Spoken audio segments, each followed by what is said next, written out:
it has been widely reported that the mega finance bill just adopted by the US government provided $3.8 billion to Israel, while simultaneously prohibiting for at least a year any US funding of UNRWA, the UN agency for helping the Palestinians. This by itself might already suffice as proof that the US is complicit in the accelerated genocide against the Palestinians in Gaza. However, the bill includes even more goodies to Israel, which in their sum total are just eye-watering. I thank my two news providers, Joe Duane and Sean Whitbeck, for working this out and circulating it.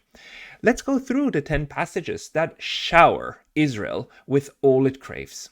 First, the bill forbids any US funding of the UN International Commission of Inquiry investigation into Israel's unlawful occupation of Palestinian territory. Now, what is the Independent International Commission of Inquiry, you might ask? Well, on May 27, 2021, the UN Human Rights Council held a special session on the grave human rights situation in the occupied Palestinian territory, including East Jerusalem, and adopted the resolution ensuring respect for international human rights law and international humanitarian law in the occupied Palestinian territory, including Jerusalem and Israel. Through its resolution, the Human Rights Council decided to urgently establish an ongoing independent international commission of inquiry to investigate in the occupied Palestinian territory, including East Jerusalem and in Israel, all alleged violations of international humanitarian law and abuses of international human rights law leading up and since 13th April 2021. The resolution further requested the Commission of Inquiry to investigate all underlying root causes of recurrent tensions, instability and protraction of conflict, including systematic discrimination and repression based on national, ethnic, racial or religious identity. The Commission of Inquiry is mandated to report to the Human Rights Council and to the General Assembly on an annual basis.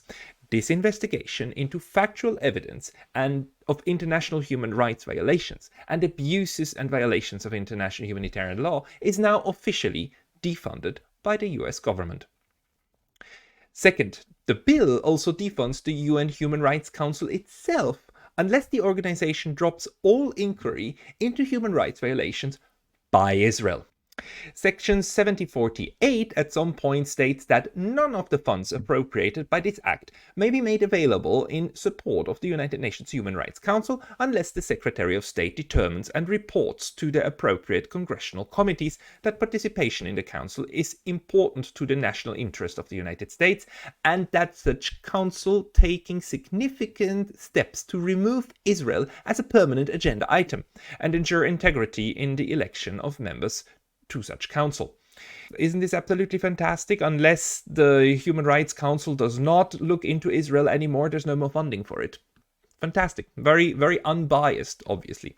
Thirdly, the bill requires any international organization, department, or agency receiving US funding to show that it is taking credible steps to combat anti-Israel bias. Section 7048A again cites that not later than 120 days after the date of enactment of this act, the Secretary of State shall report to the committees on appropriations whether each organization, department, or agency receiving a contribution from funds appropriated by this act under the heading Contributions to International Organizations and Programs is taking credible steps to combat anti-Israel bias. It's in the bill. It's in the bill. Fourth, the bill prohibits funding of any support to Palestinian statehood except under US State Department confirmation that its government meets specified conditions, including that it is cooperating with appropriate Israeli and other appropriate security organizations. No statehood for Palestine unless Israel is happy with that. Fifth, the bill prohibits any support to the Palestinian Broadcasting Corporation under Section 7038. The bill says none of the funds appropriated or otherwise made available by this act may be used to provide equipment, technical support, consulting services, or any other form of assistance to the Palestinian Broadcasting Company.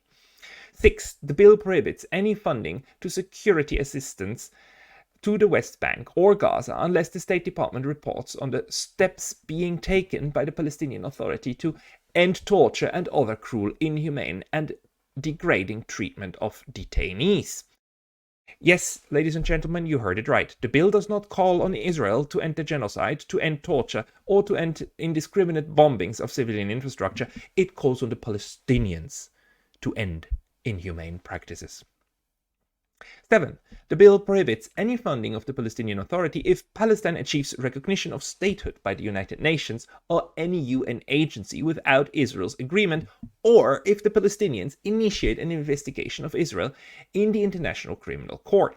So, no looking into any Israeli crimes. No looking into Israeli crimes. There are no Israeli crimes. And if anyone even dares to think as much as to initiate any kind of investigation, the full weight of the United States will come down on them. No funding for any such activities. 8. The bill extends existing loan guarantees to Israel, which were supposed to run out in 2028 under the Emergency Wartime Supplemental Appropriations Act throughout September 30, 2029. One more year of money for free for Israel. Here you go. 9. The bill grants $3.3 billion in foreign military financing to Israel to be disbursed within 30 days. This section is really worth quoting at length. 7401D, it states that of the funds appropriated by this act under the heading Foreign Military Financing Program, not less than, more is okay, but not less than $3.3 billion shall be available for grants only for Israel, which shall be disbursed within 30 days of enactment of this act, provided that to the extent that the government of Israel requests that funds be used for such purposes, grants made available to Israel under this heading shall, as agreed by the United States and Israel, be available for advanced weapon systems, of which not less than $725.3 million shall be available for the procurement in Israel of defense articles and defense services, including research and development. This means that the $3.3 billion can be used to buy weapon systems wherever and do whatever Israel wants with it, but 725 million are earmarked to be spent just inside Israel alone for Israel's domestic military procurement systems, for its domestic firms that produce weapons and bombs, and for domestic R&D to produce more bombs and death for Palestinians. And not because we don't want, who would want that Israel is dependent on the United States to do killing. I mean, one needs to help Israel to make more weapons themselves, to be independent of the United States. So $725 million just available for Israel to spend in itself, for itself, and develop itself. 10. In addition, the bill authorizes $500 million in military aid to Israel for Iron Dome and other missile defense systems. In section 8072, it says that of the amounts appropriated in this act under the headings procurement defense-wide and research development, test and evaluation defense-wide, $500 million shall be for Israeli cooperative programs, which means in addition to the $3.3 billion, another $500 million is made available just for Iron Dome. After everything that is in this bill, and I remind you, this is the will of the legislators of the United States and will carry the signature of the President of the United States, the executive branch, there is simply no pretense that the United States government and the US as a state entity is not a principal partner in the deprived genocide being perpetrated in Gaza. This is a sad moment.